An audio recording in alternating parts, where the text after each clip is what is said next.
Hello everyone, a very warm welcome to all of you. Market क्या लगता है कि इस सप्ताह के वीडियो में आप सभी का स्वागत है। और इस सप्ताह में हम देखने वाले हैं कि जिस तरह से एनालिसिस हमने किया था एक बुलिश बायस का, एक बॉटम फॉर्मेशन का, तो वो सब चीज़ें होने के बाद इस सप्ताह में इंडाइसेस ने एक तरह से अच्छी स्ट्रेंथ दिखाई है। कोई भी बेरिशनेस उसमें नहीं है और एक तरह से देखा जाए तो ये एक फाउंडेशन रखा जा रहा है जिस पे आने वाले सप्ताह में हमें और आगे बढ़ोतरी मिल सकती है। ये तो हुई एक मोटा मोटी व्यू की बात। अब ये सब चीज़ों को कैसे देखें? जीडीपी के नंबर्स आए हैं जो कि ख़राब है, Q2 के जीडीपी नंबर्स ख़राब है, बट वो तो जाहिर सी बात है ना। मतलब जीडीपी के नंबर्स अभी आए हैं और वही चीज़ हमें इस पूरे क्वार्टर में देखने के लिए मिली है कि जो भी सितंबर अक्टूबर से करेक्शन हमें देखने के लिए मिला है, मार्केट में 10% का लगभग करेक्शन हुआ है। तो ये करेक्शन ही इसी वजह से हुआ है कि बिजनेसेस में एक तरह से स्लो डाउन हो रहा था और अब जाके वो जब न्यूज़ आई है तो मेरे ख्याल से उस न्यूज़ के उतने मायने नहीं रहते हैं और इट इन अ वे ये न्यूज़ ऑलरेडी फैक्टर्ड हो चुकी है मार्केट में। देखिए, स्टॉक मार्केट हमेशा इज़ अबाउट द फ्यूचर। तो यहाँ से आगे क्या होगा, यहाँ से आगे क्या ग्रोथ होगी, उसके बारे में हमें देखना ज़्यादा उचित होगा, है ना। तो आइए थोड़ा एनालिसिस भी कर लेते हैं। निफ्टी का चार्ट मेरे सामने है और बैंक निफ्टी का चार्ट है।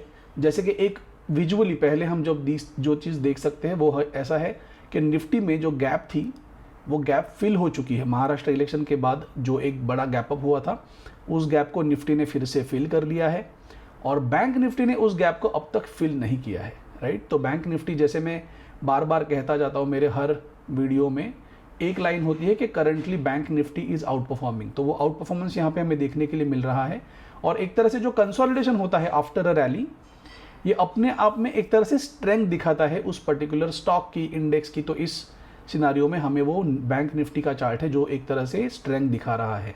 आइए देखते हैं निफ्टी में, इंडिविजुअली निफ्टी में क्या हो रहा है। तो निफ्टी का ये इंडिविजुअली चार्ट है, आवरली चार्ट है। देखिए, बहुत समय तक ऐसे होता है जब हम लोग यहाँ पे थे लगभग, है ना, यहाँ पे हम थे 13 नवंबर को। उस समय पे मैंने कहा था कि यहाँ से हमें एक पैनिक बॉटम देखने के लिए मिलना चाहिए और ये पैनिक बॉटम होने के बाद फिर हमें एक रैली मिले और वो रैली मिलने के बाद थोड़ा कंसोलिडेशन मिले और फिर से एक रैली मिले।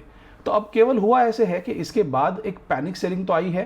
पैनिक सेलिंग लगभग यहाँ पे सेटल हो गई है 23,360 के लेवल पे और यहाँ से जब ये एक बाउंस आया है तो ये बाउंस लगभग ऐसा कुछ गया है और ये बाउंस के बाद एक शैलो करेक्शन, रिट्रेसमेंट करने के बाद फिर अब मुझे लगता है कि निफ्टी आगे के नंबर्स दिखाने के लिए शायद तैयार है और यहाँ से तेज़ी से इस सप्ताह में हमें 24,400 या उसके ऊपर के टारगेट्स देखने के लिए मिलना चाहिए। तो टारगेट्स अभी भी वही है जो टारगेट्स हम पहले रख चुके हैं हमारे सामने। अब इसमें क्या हो सकता है, जो फर्स्ट लेग ऑफ रैली हमें मिली है, इस फर्स्ट लेग ऑफ रैली से we will be able to calculate कि अगले टारगेट हमारे क्या होने चाहिए। तो यूजिंग दिस फिबोनाची टूल, एक लो से लेके अगर हम इसे मेजर करें तो एक हमें टारगेट मिलता है 24,647 का और अगला जो टारगेट मिलता है वो 25,024 का। तो अब हम क्या करते हैं, ये जो हमारे रिट्रेसमेंट के बेसिस पे हमने टारगेट कैलकुलेट किए थे, इसे थोड़ा हटा देते हैं सेकंड टारगेट को और इस सेकंड टारगेट को हम लेके आते हैं यहाँ पे, जो हमारा फिबोनाची के बेसिस पे टारगेट है 47 की लेवल है। तो 47 पे इसे लेके आते हैं 647, 24,647, राइट। सो ये हमारा एक टारगेट हो गया। एक और तरीका है जिससे हम फिबोनाची के बेसिस पे कैलकुलेशन कर सकते हैं टारगेट्स को।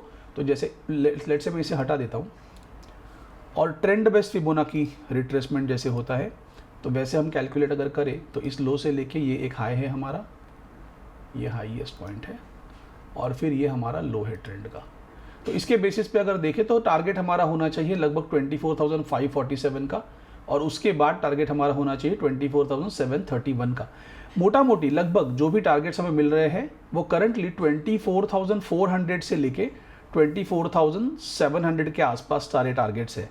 तो इसी तरह से इसे देखा जाएगा और ये टारगेट्स मेरे हिसाब से इस सप्ताह में कंप्लीट होने चाहिए।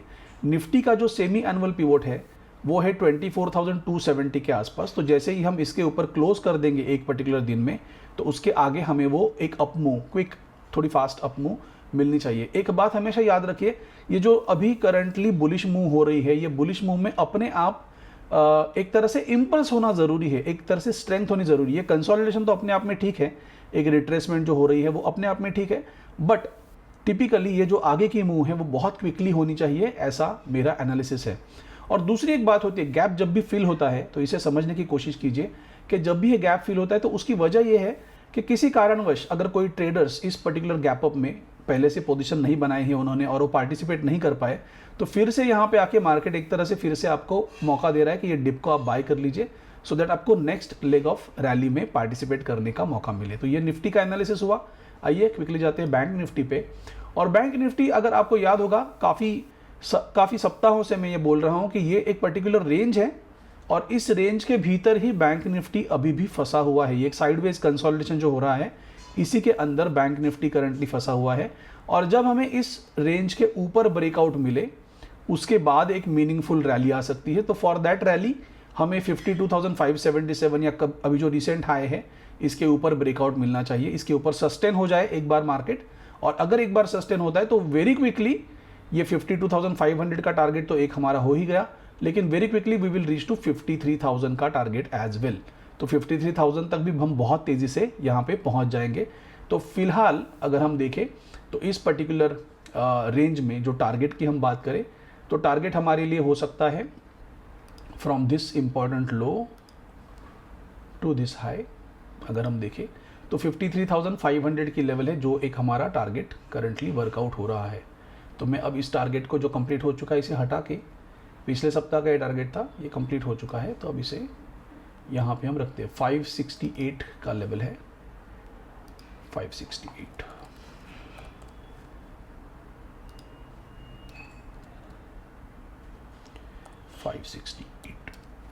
राइट जी हाँ, तो ये एक टारगेट की तरफ हम देख रहे हैं, बट ये वीक मेरे ख्याल से थोड़ा ट्रेंडिंग होना चाहिए।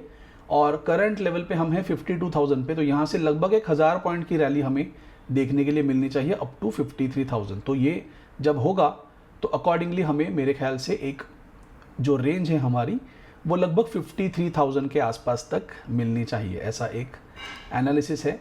सो 53,000 का लेवल हम यहाँ पे ड्रॉ करके रखते हैं। सो 51,800 एक लेवल है और यहाँ से लेके 53,000 का एक टारगेट हम देख रहे हैं। राइट, सो इस तरह से कुछ एक्सपेक्टेशन है इस सप्ताह में, इस तरह से कुछ हो सकता है और let's see how it actually goes. तो चीज़ें हमारे लिए थोड़ी सी आसान रहेगी। बस ये सारी बातें हैं निफ्टी और बैंक निफ्टी में इस पर्टिकुलर सप्ताह में। देखते हैं मार्केट कैसे जाता है। कमेंट्स में मुझे ज़रूर बताइए कि एनालिसिस आपके लिए कितना हेल्पफुल था और कुछ आपके व्यूज़ है, काउंटर व्यूज़ है या कुछ एक्सपेक्टेशंस है तो उसके बारे में भी ज़रूर लिखिए। Thank you so much for watching guys, I am signing off.